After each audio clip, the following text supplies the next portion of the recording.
So thank you so much for coming to New York to film today. How does it feel to be back in the city? Freaky. The train pulled into Newark. I had like this almost out-of-body reaction to this because that's how I got to New York on the day of September 11th. I came in on the Amtrak, got off at Newark, took the PATH train into the Trade Center. And so it was reliving that without actually reliving it. And you could feel it. My body just sensed it, and it was a freaky feeling, and I wasn't expecting that. So every time I come back to New York, there's always something that rekindles the ugly and the bad. You can't help it. And it's not the city's fault. It just happens to be where all this happened for me. What was life like for you before the events of 9/11? Yeah, I'm ending a 47-year career in the insurance industry. And at that time, I was basically at the peak and the prime of my career. Busy raising a family of 4 children, supporting the household by being progressive and aggressive in the job that I had, and trying to move my way up the ultimate ladder of success financially and professionally.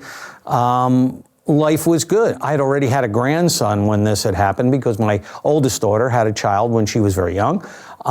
So I was a grandfather of 1, a father of 4 kids between the ages of like 19 and 14. And as hectic as you can imagine, that lifestyle could be, sports and dancing school and all this other stuff that they had to do, plus the schooling. And at one point in time, I worked away from where we lived, and they loved when I would come home on the weekends because I would bring pizza when I would come in on Friday. And I always said, the way to my kid's heart is through pizza. So it's the things we did. The trade centers, especially, were basically a mecca for the insurance industry, so it wasn't unusual to be called to a meeting there. And at the time, the job that I was in on the day that this occurred was I was a senior vice president for CNA Insurance Company in downtown Chicago. So with that type of role, it was pretty commonplace that you would come here to meet with some of the folks that wanted to talk to us about the possibilities of insurance. So I didn't want to go to this meeting.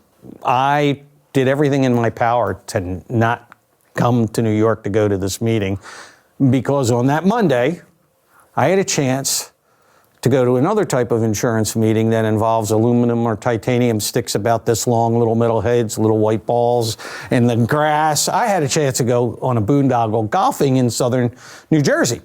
But we planned it through and we thought about it, and I eventually was able to accommodate the folks that wanted me to be there on Tuesday, and that's the plan, and that's exactly what I did. I walked into 2 World Trade Center, the South Tower. The security guy gives me one of these, right? Go over to the security desk, and both buildings were identical, 110 stories high. We were going up in the South Tower to 105, which at that time was the highest occupied level of the building. 106 was a observation deck, 110 was an observation deck. So we were going on these elevators up to 105, which was the highest occupied level of the building at that time. We were escorted into an internal conference room where the meeting was going to occur. And it was truly internal, 4 walls, no windows, 1 door. And so insurance meetings never start on time, never have, never will. 8:30 was supposed to be the commencement of the meeting, and at 8:30 kind of came and went, people drinking their Starbucks, people talking about kids and soccer and the NFL, whatever, anything but insurance. And at 8:42, the lights flickered. Just this electronic flicker of lights. We couldn't see anything. We didn't feel anything. We didn't hear anything. Just this flicker of lights. And almost immediately, a gentleman by the name of Rick Blood from the corporation we were visiting came into the meeting room and he said, "Hey, there's been an explosion in the North Tower. We got to evacuate." 54 intelligent human beings all in the same room, all at the same time, all type A personalities. We all did the same thing. "We've come from far and wide, Rick. You know, this is New York. Stuff happens." It wasn't the word we used, but I'll be nice, okay? And stuff happens. We just want to have our meeting. Rick did his job. He got everybody out of that room, all 54 of us. And I know everybody got out because I was the last guy out. And he escorted us all over to the nearest fire stairwell and told us that we were now going to walk down 105 flights of steps. Oh yeah, what a bunch of happy campers, right? I mean, it was kind of interesting. Everybody did the same exact thing. They all reached to their left or their right hip or into their pockets. They were going to pull out their cell phone because we were going to call somebody to moan and groan about the fact that we couldn't have our meeting. You've got to understand, we had no clue what was going on. Not a clue.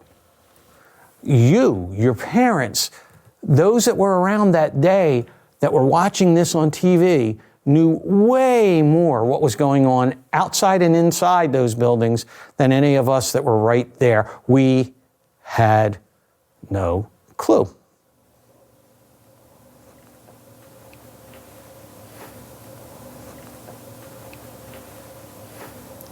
We flip up our phones. We're going to call somebody to moan and groan about this, and no service.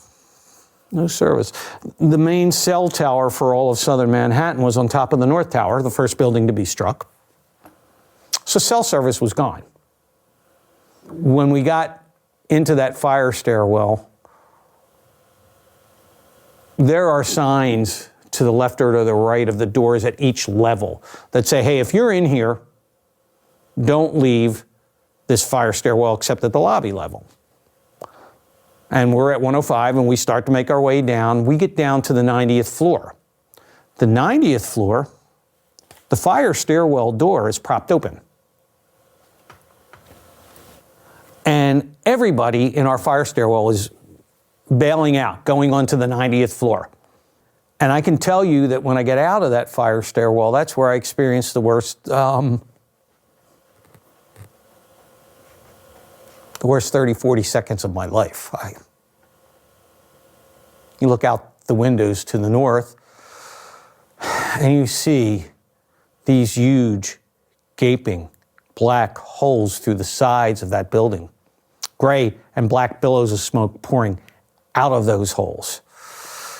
Flames redder than any red I had ever seen before in my life, just flicking up the side of the building and beyond the top level. And the smoke just black and gray and billowing out of there. And you look through this. It was a crystal clear day in New York that day. The weather couldn't have been more magnificent.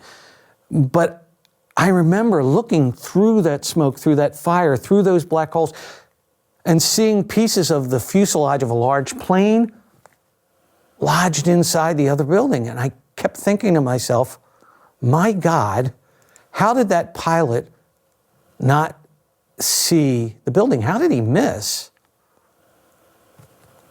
He didn't miss.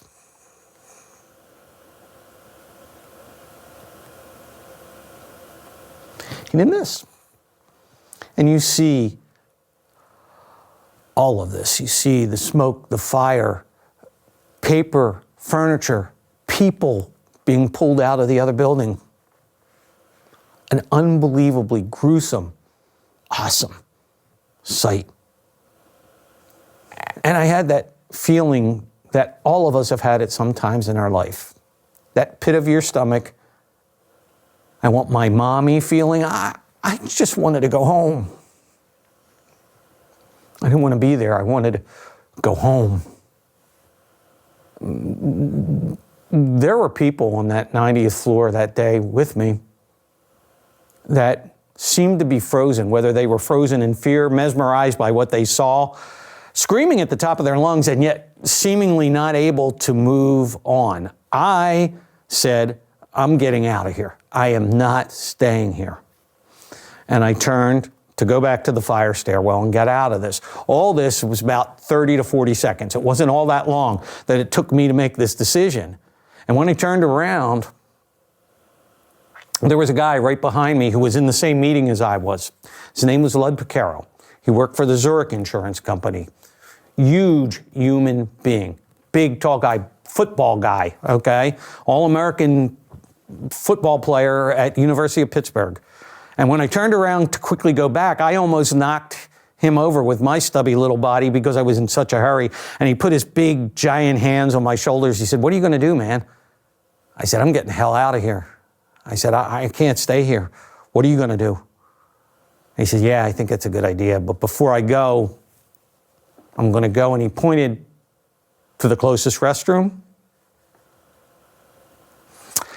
Yeah, that 2.5, 3-minute delay in his departure cost him his life that day.